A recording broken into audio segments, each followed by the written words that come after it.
Salam sejahtera, pemimpin-pemimpin Pakatan Rakyat, pemimpin-pemimpin NGO, dan yang paling utama, dengan semangat kebangkitan rakyat, saya tabik dan salut kepada saudara yang membangkitkan semangat rakyat.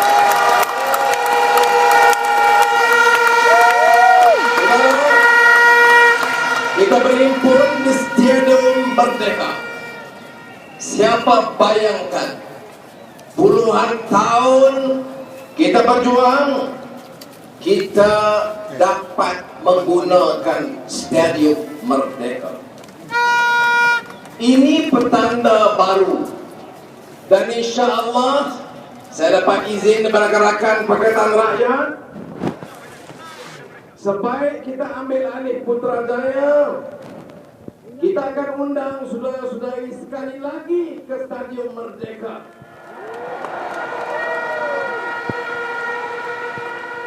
Dan kali ini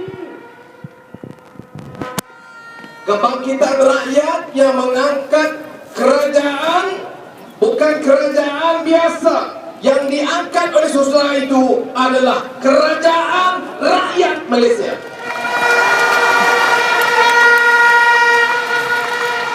Saudara, dengar tadi pidato, beberapa isu dibangkitkan. Siapa di negara kita yang tidak tahu hasil mahsul negara puluhan bilion ringgit dirompak sewenang-wenangnya? Siapa tidak tahu Global Financial Integrity Report 2010 menyebut bahawa wang haram yang dikeluarkan dari Malaysia pada tahun 2010, illicit funds, wang rasuah, wang rompakan, wang penipuan, 190 bilion ringgit. Kita tanya di parlimen, kita tanya di luar parlimen, sampai sekarang Perdana Menteri merangkap Menteri Keuangan Datuk Seri Najib belum mampu memberikan jawapan. Siapa yang tidak tahu wang kontrak dirompak? Siapa tidak tahu usaha Bumi Putra dirompak? Siapa tidak tahu pelaksanaan AIS merugikan rakyat? Siapa tidak tahu wang lembu dicuri?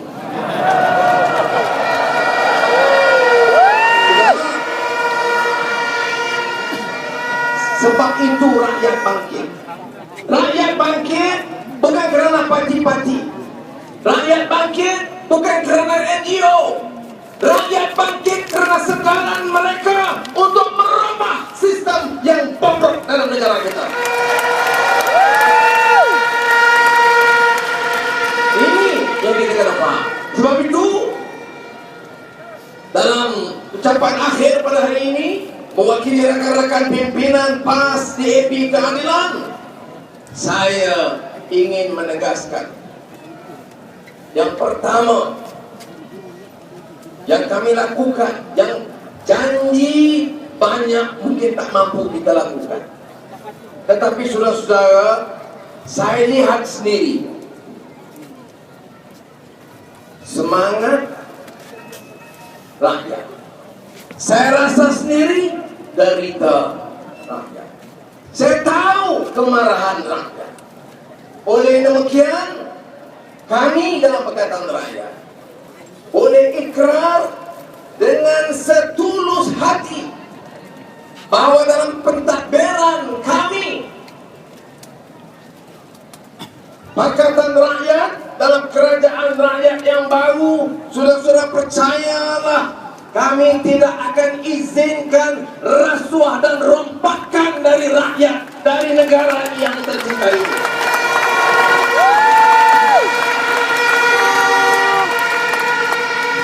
Kalau terpaksa dayung, kami dayung. Dengan tangan kami dayung, dengan jari kami dayung. Tetapi namun tolak ansur dengan rasuah dan rompakan tidak sekali. Sudah, Ini yang paling besar bagi saya.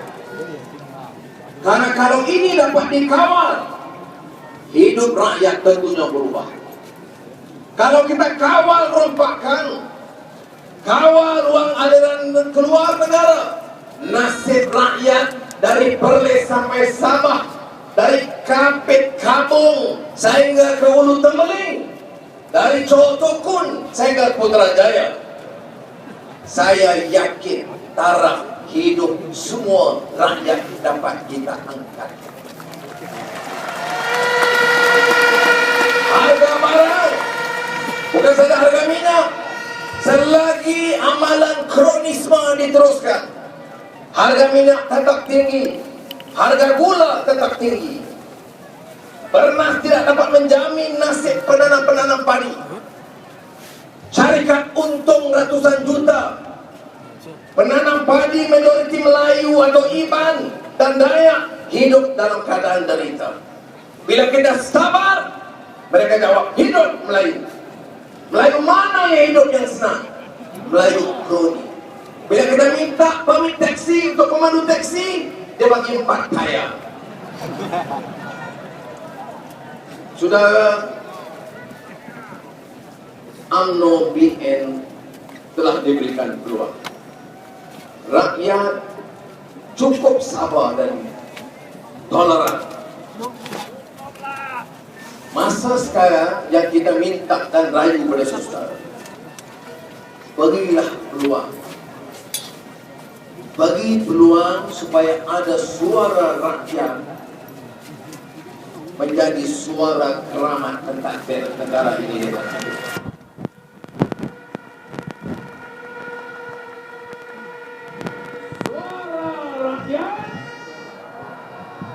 Suara keramat. Maksudnya kita nak angkat martabat.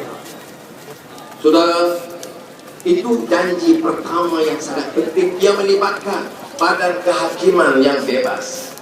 Ia melibatkan mengangkat tahap profesionalisme badan penguatkuasaan termasuk polis. Dan seperti mana sudah Mak Sabu, saya juga ucap tahniah kepada polis yang merasakan ada aliran perubahan dalam kerajaan yang akan datang.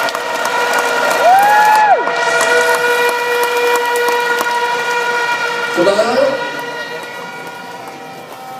media tidak boleh terus memperbodohkan. Berita akhir TV3 tadi mengatakan himpunan rakyat gagal kerana hanya 383 orang saja hadir. Bodoh.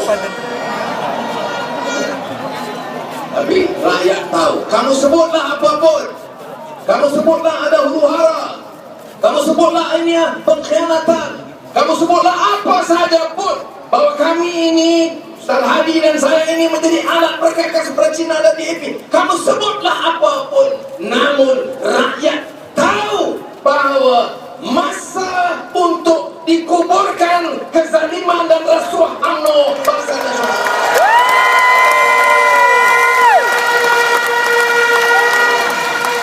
Saudara dengar? Saudara bangkit? Saudara mau atau tidak harga minyak diturunkan?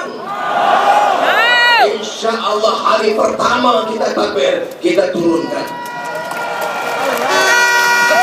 Saudara mau terus bayar hutang dan bayar kos PT-PTN?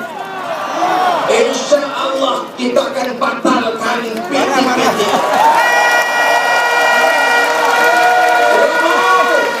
Orang kutip terus tol 40 tahun dengan keuntungan berbilion ringgit, dan AIS yang menerang rakyat sudah 400.000 orang sekarang termasuk dalam senarai yang kena bayar denda AIS. Apa yang diumumkan oleh Saudara Limbon ini, baik tol atau AIS, Saudara setuju atau tidak? Kalau sudah tidak setuju dengan tol dan AIS, maka beri peluang kepada kerajaan